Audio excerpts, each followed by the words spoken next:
Udhna police મથકમાં ફરજ બજાવતા અને ફાલસાવાડી ખાતે આવેલ પોલીસ ક્વાર્ટર્સમાં રહેતી મહિલા પીએસઆઈ અમિતા જોશીના આપઘાત મામલે મહિદરપુરા પોલીસે પોલીસ કર્મચારી પતિ સહિત સાસરિયાઓની ધરપકડ કરી છે। ઉધના પોલીસ સ્ટેશનમાં ફરજ બજાવનારા પીએસઆઈ અમિતા જોશીને આત્મહત્યા માટે મજબૂર કરનારા તેના પતિ સહિતના સાસરિયાઓ ગારિયાધાર અને ભાવનગરથી ઝડપાયા છે।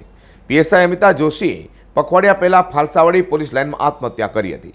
કોન્સ્ટેબલ પતિ વૈભવ અને સાસુ સસરા તેમજ નણંદો મિલકત માટે અને પગાર માટે અમિતાને ત્રાસ આપતા હતા।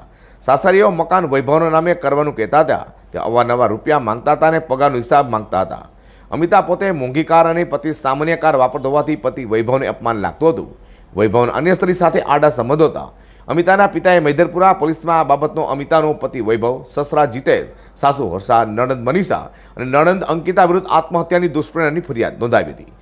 આ તારીખ 5/12/2020ના રોજ ઉધના પોલીસ સ્ટેશનમાં ફરજ બજાવતા પીએસઆઈ એબી જોશી કે જેઓ ફાલસાવાડી પોલીસ લાઇનમાં રહેતા હતા એ દરમિયાન ફાલસાવાડી પોતાના ક્વાર્ટર્સમાં જ જાતે આપઘાત કરી મરણ ગયેલ હતા। એ સંબંધે મહિદરપુરા પોલીસ સ્ટેશનમાં અકસ્માત મોત દાખલ કરી તેની કાયદેસર તપાસ કરવામાં આવી રહેલ।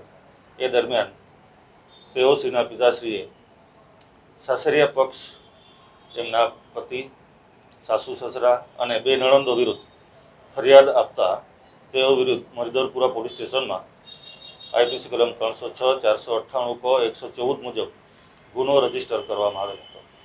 ગુનો રજીસ્ટર થયા બાદ પોલીસે ઊંડાણપૂર્વક તપાસ કરી તેમના વિરુદ્ધ પૂરતા પુરાવા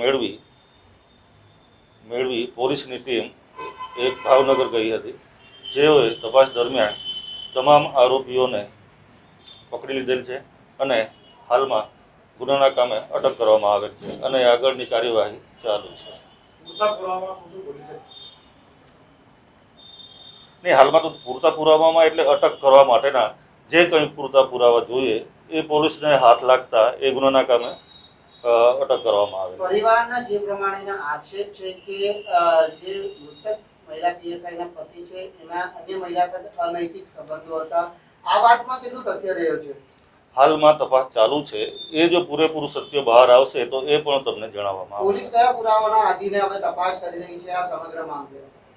ખાસ કરીને એમને મૃત્યુનું કારણ, કયા કારણસર મૃત્યુ થયેલ, આપઘાત કરવો પડ્યો એ કારણને લઈને પોલીસ આગળ તપાસ કરી રહી છે। તમામ આરોપીઓ નાસી જવા પામ્યા હતા ત્યારે ફરિયાદી તરફથી પોલીસને વૈભવના આડા સંબંધોનું રેકોર્ડિંગ સોંપવામાં આવ્યું હતું। આરોપીઓ સુરતથી ભાગ્યા ત્યારે તમામ સામાન લઈને નાસી છૂટ્યા હતા। છેલ્લા 3 દિવસથી મહિદરપુરા પોલીસની ટીમો સૌરાષ્ટ્રમાં આરોપીને શોધતી હતી। ગારિયાધાર અને ભાવનગર પોલીસે પાંચેયની ઝડપી સુરત પોલીસે કાર્યવાહી હાથ ધરી છે। અધર પોલીસે ડિટેન કર્યું।